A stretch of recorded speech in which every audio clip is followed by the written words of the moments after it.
first 3 minutes of a conflict conversation predicts not only how the rest of the conversation will go, it also predicts how the rest of the relationship will go 6 years down the road. Doctors Julie and John Gottman of the Gottman Institute have conducted breakthrough research on thousands of couples over 5 decades. A break shouldn't last any shorter than probably 20 to 30 minutes or any longer than 24 hours. During conflict, couples who exhibit these 4 key behaviors, they were likely to split. The world's leading relationship scientists have been called the Einsteins of love. They have developed a clinical methodology for treating couples that is research-based. 69% of all the conflicts that couples have in a relationship are perpetual. Why is that? A lot of people will just say, okay, let's not talk about this anymore, and they shut everything down. That doesn't work. These guys are some of the most famous people in the world when it comes to the field of relationship research. And founded the Gottman Institute, all to further their commitment to research-based approaches to relationships. Leading to best-selling books like The 7 Principles for Making Marriage Work and 8 Dates. Their findings, they really may surprise you. Compromises get sabotaged when people give up too much just for the sake of peace, when they're really selling themselves out in the compromise. How does your understanding of the brain's or the nervous system's response to emotional triggers help couples maybe fight right and communicate more effectively? The successful couples do something very different. What they do is... What if your biggest relationship conflicts could actually bring you closer and create deeper intimacy? Learn the secrets of what happy couples are really fighting about behind closed doors from top relationship experts who will reveal the 4 horseman behaviors that ruin marriages and the Bagel Method that happy couples use to compromise and connect. Welcome back, Kwik Brains. I am your host and your brain coach, Jim Kwik. Today, we're going to be digging into the secrets that happy couples know about navigating conflict that others don't. We'll explore behaviors that could spell disaster for your partnership or lead to smarter compromises and find out why the first 3 minutes of an argument matter so much. They are the authors of the new book, Fight Right: How Successful Couples Turn Conflict into Connection. Welcome to the show, Doctors Julie and John Gottman. Thanks so much, Jim. Thank you, Jim. We're happy to be here. Oh my goodness. So I mentioned to you before we started recording that I am a big fan and follower of your work. And so I've been looking forward to this conversation, and congratulations on your newest book. And Thank you. To our listeners, in this episode, I want to address the role of the brain in conflict and connection, and how conflict can actually lead to greater connection and deeper intimacy in relationships. Before we do that, people are probably looking at the title, and when you're thinking about fighting right, most couples they seek you out for help with conflict, but you say conflict is also an opportunity for greater levels of intimacy and deeper connection and lasting love. So maybe we could start with that. How is that so? How do you look at it? So a lot of people really think that conflict is a bad thing. They think couples who fight are not going to be successful in their relationships. But actually, we've seen the opposite in our research. So there, what we saw is that the couples who, first of all, didn't get critical and contemptuous of one another, nor defensive, had a much better time with conflict.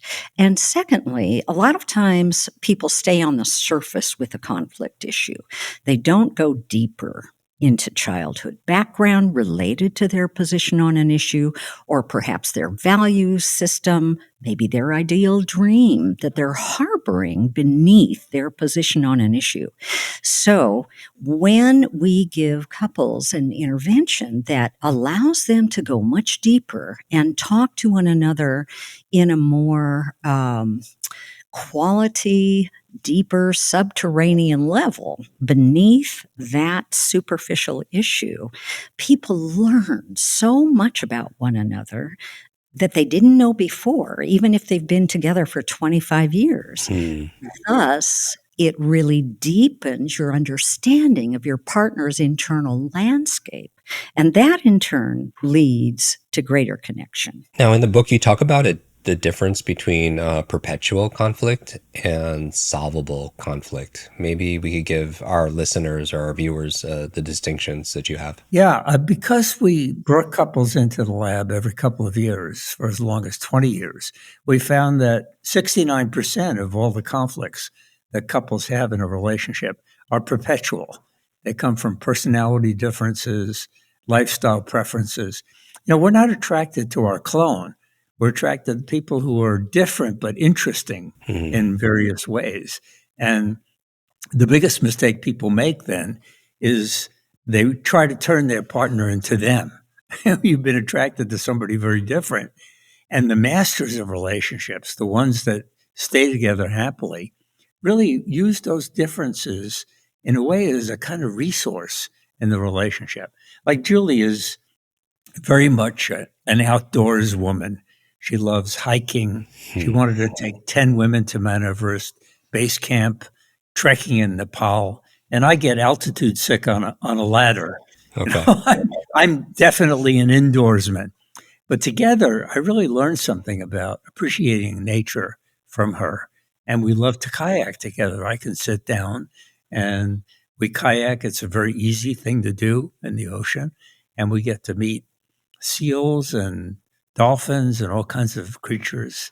And I learned that from Julie. I want to talk about the first few minutes. You talk about in the book the first 3 minutes of a fight and why they're so important. Why is that? Why should couples be very conscious of how they start that communication? Yeah, great question, Jim. What we saw in our research is that the first 3 minutes of a conflict conversation predicts not only how the rest of the conversation will go with over 96% accuracy, Wow. it also predicts how the rest of the relationship will go 6 years down the road.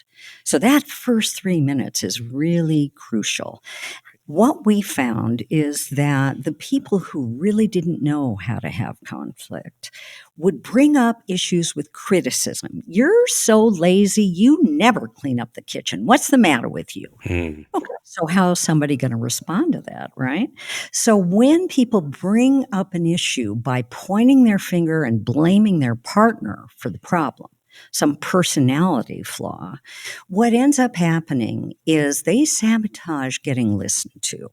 Their partner's just going to be defensive and not hear them.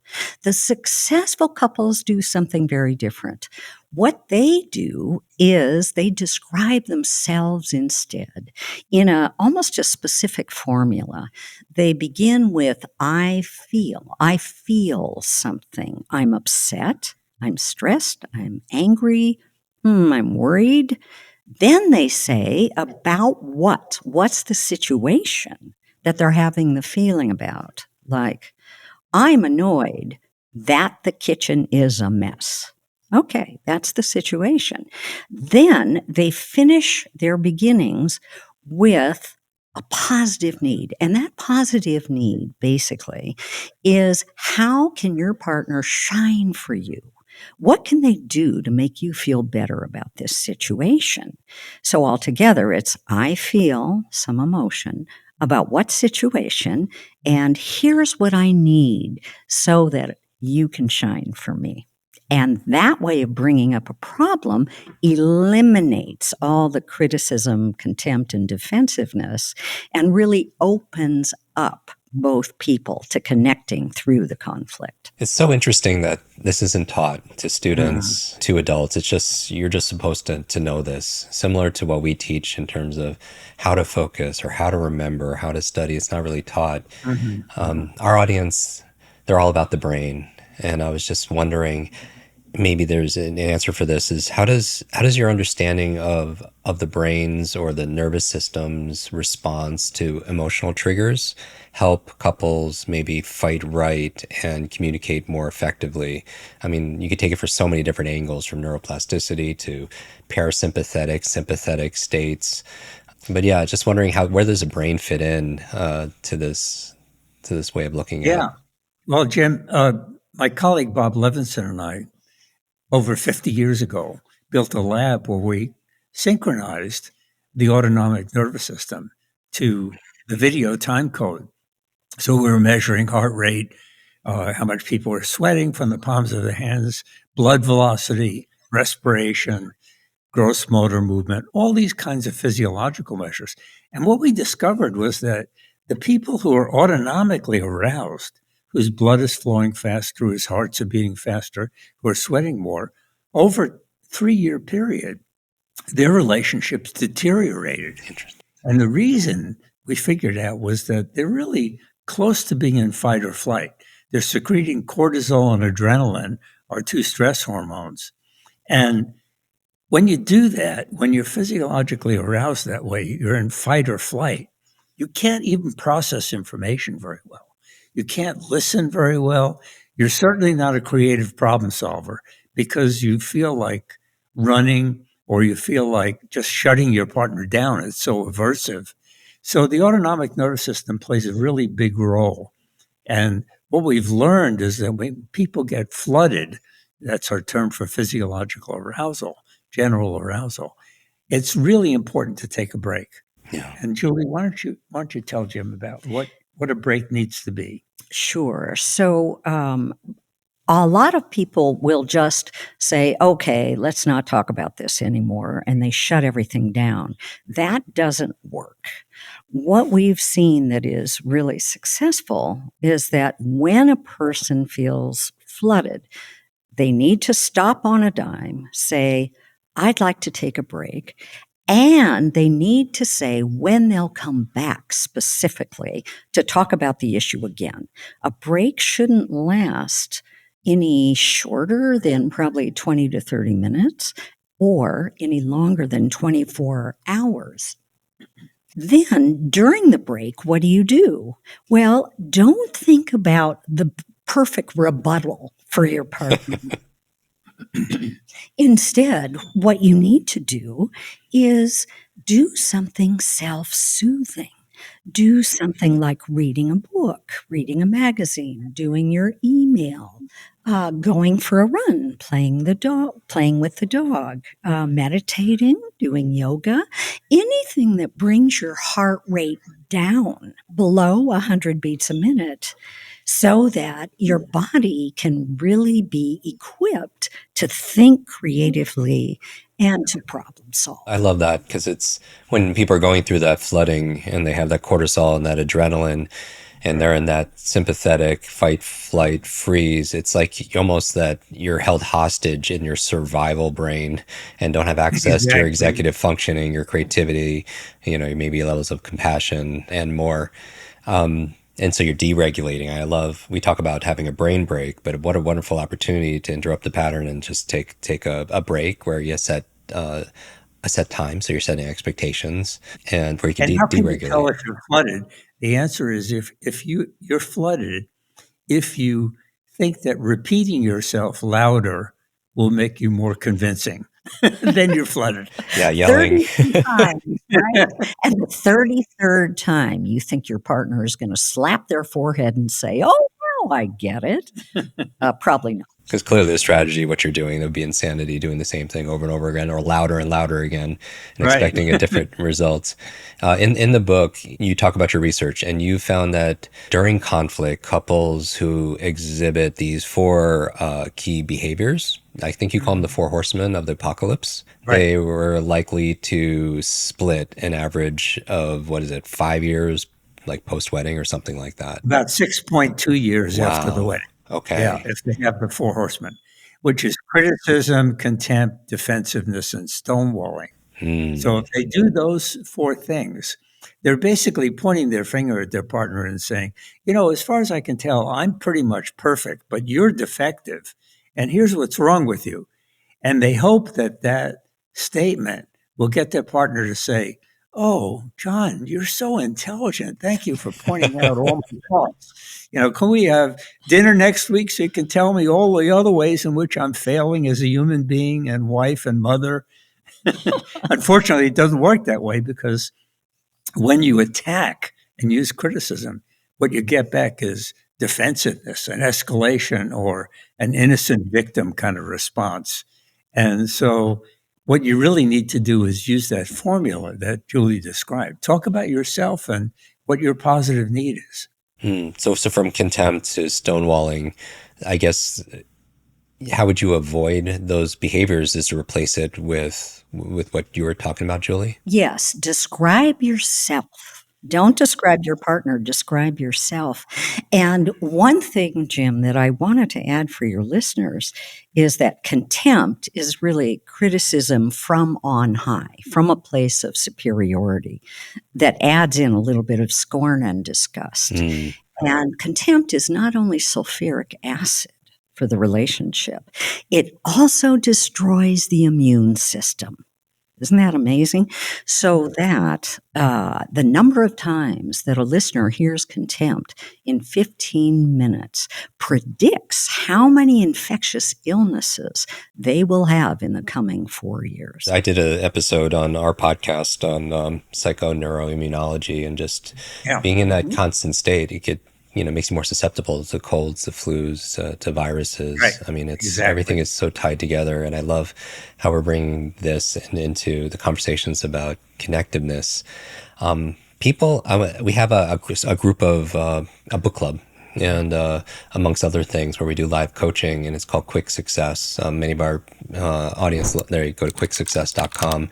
They had a couple of questions, and one of them was around the Bagel Method. Maybe you could explain what that is and how it works. Are you a high achiever constantly seeking that next level of success? Welcome to the Kwik Success program. It's a deep dive and support system to master your life and scale to new heights in personal and professional achievement. Included is our exclusive monthly book club, where we process transformative ideas from amazing books to level up your learning and your life. We also bring the author to the club to answer your burning questions.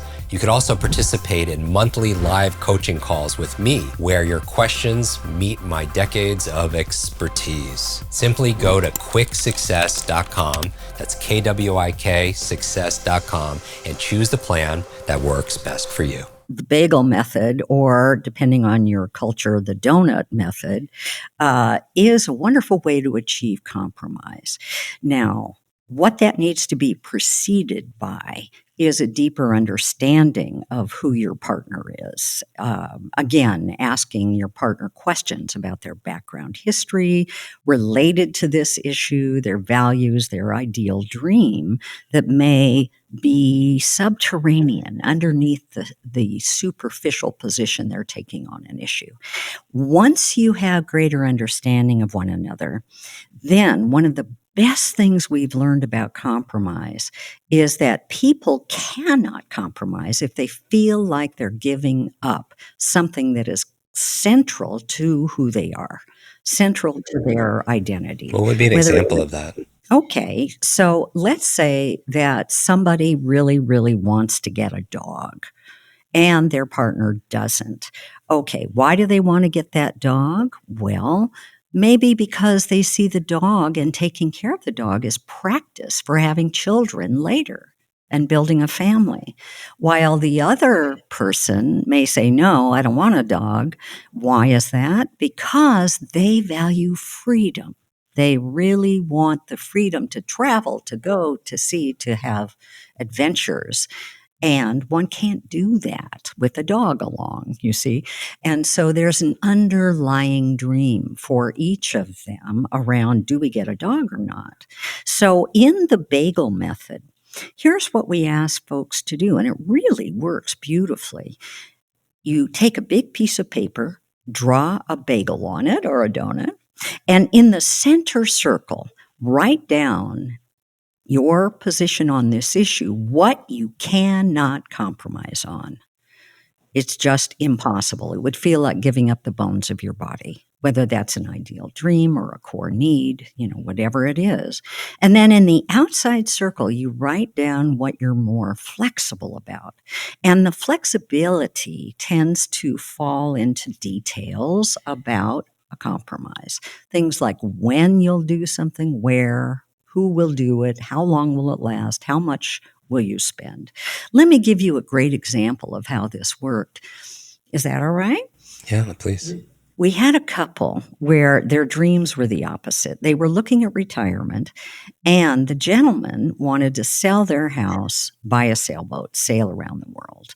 His wife wanted to go live on a farm that had been in her family for over a century. She wanted to take her place in the legacy of ancestors on that farm. Where's the farm located? Iowa. How do you sail around the world from Iowa? This is not an easy thing to do. So they did the Bagel Method. He put sailing in his center circle. She put living on the farm.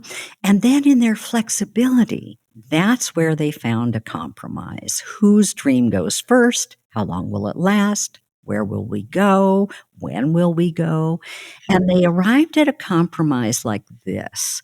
First, they would sail for 1 year, get as far as they could, then put the boat up on dry dock and return to the farm in Iowa, live on the farm for a year. And after 2 years, they would base their next dreams on that 2 years of experience. There's a compromise for you. And it takes a level of curiosity also, right? And to curiosity to know yourself, because some people aren't really clear what they want or why they want it. And then also clarity on for your clarity and curiosity, having curiosity to know your partner. Yeah. And part of why this works is that compromises get sabotaged when people give up too much just for the sake of peace, when they're really selling themselves out in the compromise. So here, they're not selling themselves out. They're really communicating why these needs are so important to their partner. And then as a team, they're working on a compromise, a team that honors both people's dreams and hopes and wishes. And then in the partners, you feel seen, you feel heard, and you don't build up that resentment that could Exactly. lead to. Exactly. We have a wonderful exercise for couples to do before the compromise. Once they've said what their initial positions are on an issue, then they basically ask each other each one of 6 questions. Each question is designed to go deeper and deeper in your understanding. And the questions are things like, do you have any values that are part of your position on this issue? Is there some background history or childhood history that's part of your position on this issue? What would be your ideal dream here?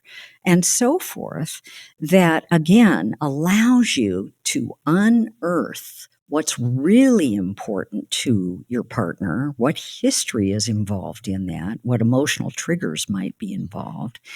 And what that in turn builds is more understanding and compassion of your partner, so that when it comes time to compromise, you're softer, you're more gentle, you're more willing to give in terms of a compromise. I love that. And on the theme of knowing yourself and even getting curious on our own, who we are, know thyself. You talk about in the book 3 different kinds of conflict styles, and how understanding your own style could help us connect and really work together. Yeah, exactly. What are those? Those 3? Well, people had described these 3 styles before we did our research. And the one style is conflict avoidance, people who really agree to disagree and generally don't talk a lot about conflict. They find conflict really averse, and they don't try to persuade their partner at all. And then those are avoiders. And then the opposite are people who are very volatile, very emotional, and they begin with persuasion right away, and they're very passionate about their point of view. That's me. And in the middle, there's the validators who are much more rational and postpone persuasion until they understand each other's permission. And used to be that psychologists thought that validator position was the only one that was effective. And we found, no, all three of them are fine. They really work as long as the ratio of positivity to negativity exceeds or equals 5-1, 5 times as much negativity as positivity. Mm-hmm. And what's that positivity like? It's really during a conflict conversation, that ratio of 5-1, which has become kind of famous in Seattle. In fact, I recently went to a Starbucks, and a guy was in a truck, and he pulled over and rolled down his window and stuck his head out and said, 5-1, right? So he knew about it. We had talked to a lot of people, given a lot of public talks about it. But when there's that 5-1 positive to negative ratio, the listener is often just expressing a lot of interest and curiosity, saying things like, oh, wow, yeah, well, that makes sense. Oh, good point. Tell me more about that, stuff like that, as opposed to shutting down and having this standoff between people where they're just on opposite ends of this position, and they're basically playing chicken. Who's going to back down first? And so this 5-1 ratio really means they're working together on the same problem. 5 positive to 1 negative. I mean, people could extrapolate that and probably apply that towards their diet and everything else, like in terms of doing, for everything you junk food you add, you match it with five good things.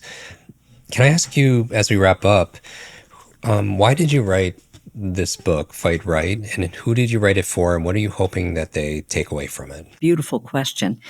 Well, if we look around the world these days, we see tremendous amounts of conflict, and conflict that's very destructive. We see a great deal of polarization in our country right now, where people are not listening to one another. They're broadcasting, they're talking a lot, right? But they're not listening to the other side and trying to understand the other side. As a result, there's more and more hate that's coming out in our general culture, our general society, which has made us very, very sad. Also, during the pandemic, of course, we heard a lot from couples who were struggling terribly, being contained in a small space, not being able to get apart from one another, and the conflicts getting worse and worse. That happened with couples who already had problems. The ones who didn't, who were getting along well, actually did better during the pandemic, but a lot of people really struggled. So we have seen that nobody takes Relationships 101. Just like you said, Jim, you're absolutely right about that. Mm-hmm. We don't know how to have good conflicts. And to be honest, John and I didn't either when we first married 36 years ago. The wonderful, successful couples, 3,000 couples we studied, and the successful ones in that group really taught us how to do conflict right. So we thought, my gosh, we really have to spread the word to perhaps somehow help people to listen better to one another and try better to understand each other rather than trying to hurt each other or put each other down. I love it. To our audience who are listening, I talk about the power of reading, and if somebody has decades of experience, which the two of you do, and you put it into a book and somebody could read that book in a handful of days, they could download decades of wisdom and insights and practical instruction into days. And that's just a wonderful gift that you could give yourself. So I highly recommend everyone who's listening. Where do they get the book, Fight Right? Everywhere. Everywhere. It is everywhere. It's on Amazon. It's in bookstores. It's around. Fantastic. So make sure you do that. We will link to Doctors Julie and John Gottman's to their website, to their social media on the show notes, as we always do, at jimkwik.com/notes. And I want to thank you both so much for being on thank our you, show. Jim. Thank you. You're a great interviewer. Yes. It's really been helpful. Really wonderful questions. Wonderful. Thank you. Everyone follow them on social media. I'm sure you could find them in these different places. If you want, take a screenshot of wherever you're consuming this episode. Go to Gottman.com as well. Perfect. And tag us both there so we get to see it, and share your one takeaway. And I feel like when you share something, you get to learn it twice. So that way your fans, your followers, your family, your friends get to benefit from what you learned here today. So thank you both so much. And everyone who's listening to our next episode, be limitless.